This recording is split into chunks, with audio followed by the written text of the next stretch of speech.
Today, I'm joined by Elizabeth Forde, Assistant Professor in the discipline of Radiation Therapy at the Trinity School of Medicine. Liz is also a Trinity-INC School Champion and previously attended our Professional Learning Module in Inclusive Practices for Teaching and Learning. Hi, Liz. Hi. So I'm delighted to speak with you today and to learn more about your perspective and application of universal design for learning within your discipline.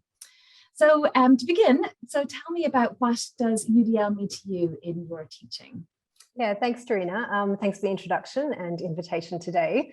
So for me, I suppose UDL, as we know, it's kind of broken up into three main principles. So that is providing multiple means of engagement, action and expression, and then finally representation. So in my teaching, I really think it comes down to offering a range of choice for the students, a choice in terms of the material that is presented, and also where possible, the assessment strategies that we use. Fantastic. So really across the whole sort of teaching experience. Yeah, fantastic. So tell me, how have you implemented, one or more of the principles or any of the associated strategies in your teaching? Yeah, so as you mentioned, I completed the digital badge in UDL, and that was a great kind of opportunity for me to sort of take stock and reflect on the teaching that I do. And in fact, since then, I've made a number of different changes, primarily around enhancing engagement and representation. So some of the changes actually really did require little effort on my part and were kind of what we would consider to be sort of easy wins. And then others, I suppose, were a little bit more labor intensive, but certainly we're already experiencing the fruits of that labor. So I suppose an easy win to start off might be nice for people. For example, just even simply reviewing the reading lists that I provide to the students, making sure that the material was kind of diverse, allowing students then to choose how they would prefer to engage with that content. So, for example, not just providing a journal article that would report a recent clinical trial in my example, but also accompanying that journal article with access to webcasts, for example, in which a panel of international experts might discuss results of that trial and how it's applied in their clinical practice. So by doing that, students then can either choose to either read the paper itself, read the publication, or alternatively, they could watch and listen to the material based on what they prefer. And in that regard, we're sort of capturing that UDL principle of multiple means of engagement. Now, I also sort of try and ensure that the sources that I provide are actually diverse, in terms of the perspective. So for example, here, making sure that I don't just kind of continuously rely on, referring to evidence-based practices of guidelines taken within the European context, but also North America, Australia, Asia. And making sure then that we have, diversity in voice. And in that situation, then we're capturing the UDL principle of providing multiple means of representation. Now, the other example that I could give, and again, it's another sort of simple, quick win, addressing the multiple means of engagement, is the introduction of a really just simple online form. So, I mean, personally, I just used MS Forms. And I use this, I make the form available throughout the entire academic year, and it's accessible through Blackboard. But it's just another way that students can anonymously log questions to me directly at any time. It doesn't have to be during class. It can be, when they're studying the material in their own time. I then get a notification that this question has come through. And then at the next time that we meet in person as a class, I then address that question verbally at the beginning of the class. And I also post my response to that question on Blackboard. So the form, as I said, it's accessible throughout the whole academic year. And I think students really kind of value that because, I mean, it's been very successful. Students definitely use it a lot. So they obviously like having that option available to them. Love it. Love it. I love these easy wins. That's the very much demonstration of the +1 approach, where you just try one thing at a time and add in one thing at a time. It's absolutely fantastic. And as you said, they really do have an impact for the students as well, and they appreciate it as well. So tell me, besides these quick wins, has there been any kind of more substantial kind of effort that you've put in terms of implementing UDL to date?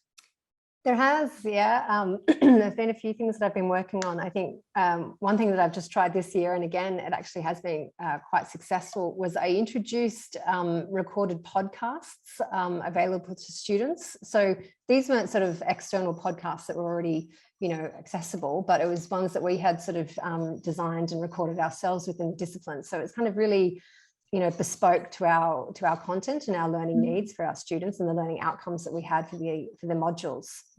So in these podcasts, I interviewed another academic within our discipline, where we critically analysed a peer review publication. So we dissected each component of that paper together. We discussed the quality of the research, whilst linking it back, as I said, to the learning outcomes of the module. So students are given access both to the actual written publication itself, along with my kind of critique and comments along the side via Blackboard, but also if they prefer to listen to it, they can engage with that content by listening to the podcast. And I know a lot of people, that are living in the country and getting the train down on the weekend and things like that, they'll often kind of snuggle in for the train ride and listen to the podcast, which is nice to see. So I mean, as I said, it's a new initiative this year. It has been well received. We've already done the module feedback, and that was highlighted specifically by students. But even from my perspective, what I particularly like about this is the fact that, on that particular module, I am the sole lecturer, and I'm quite conscious of it's only my voice the students are hearing all the time. It's only my perspective. And I think if we're wanting to make sure that we're capturing, the podcasts are great for, the multiple means of engaging with the material. But as I said, again, we also want to capture multiple means of representation. And that's representing, kind of diversity in terms of perspectives. So by me interviewing other academics, it's not just my opinion on these kind of publications, but also the opinion, and sometimes our opinions are really strongly and closely aligned, and sometimes they're not, which is really good because it opens up great dialogue between the academics. And that's a good kind of thing for the students to see as well.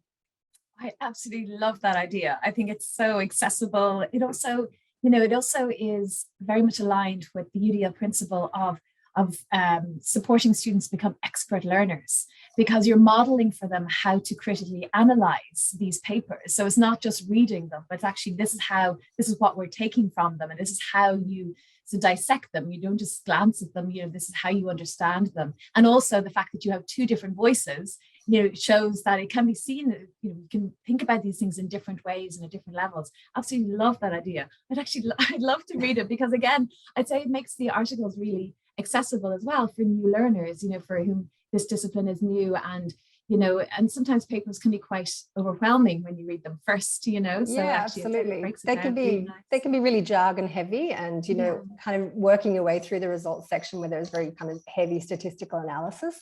I think a lot of people tend to just kind of skim over that because they're afraid, which is fine. But yeah, you're right. It's a good way to kind of raise the quality of critical analysis of the students. Yeah, absolutely wonderful. And just really, I absolutely love it. So, you really do focus, as you said so far, in terms of the multiple means of expression, or of engagement, as well as representation. And so I'm just wondering, and no pressure, but, have you found the principle of multiple means of action and expression useful at all to your practice? This is one, I may have avoided it because, to be honest, I actually find this one a little bit more challenging to kind of clearly implement. Again, as I said at the beginning, for me, UDL really goes back to enabling, choice and range for the students. And sometimes, particularly in terms of action and expression, it can be difficult, especially if there's an inability to provide choice in how the content of the module is assessed. So in this regard, I mean, at the moment in our discipline, we really do consciously include a range of assessment strategies, which I think is good, and that's something we are particularly proud of. So we have sort of traditional sort of written essays and traditional exams, which include MCQs and longer responses. And we do these to sort of assess knowledge and understanding, but also in addition to the more traditional approaches, we do assess this knowledge and understanding through online blogs and discussion boards and wikis via Blackboard. We get our students to engage in kind of Oxford style debates, which is another really, fun actually way of kind of engaging and kind of doing action and expression of the module content. And then, of course, coming from science, we obviously have lab reports and things like that. So I think at the moment, and I mean, these aren't sort of new. These are sort of things that we've actually been doing for a number of years. So we're quite good in terms of allowing range of assessment. But I really certainly do see that there is scope for enhancing student choice in that regard. And that is something that I'm hoping to explore over the next academic year. Fantastic. And I think that's really interesting how you've reflected upon what you already do within the discipline, and you can see where it maps onto the principles of UDL, which I think is a really important exercise for us to sort of see where, okay, what do we do already? Kind of work from a strengths based, and then see, okay, how can we expand that? How can we develop that within the constraints and opportunities of our own disciplines? Yeah, that's very true. Yeah, exactly. And I think if people actually sit down and just did that as an exercise, they might be pleasantly surprised at, at what they do.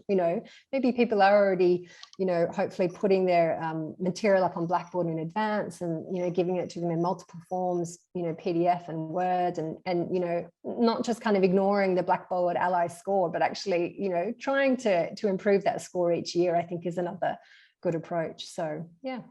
Yeah, Blackboard Ally. I was thinking about that when you were talking about your podcasts, that, that's supported by Blackboard Ally will really offer opportunities for students to be able to engage in different materials in ways that suits them, and their circumstances. Absolutely. So thank you so much, Liz, for your time. I really appreciate it. It's been really interesting speaking with you. And I look forward to further developments in terms of your inclusive practices journey. Great. Thanks, Derina.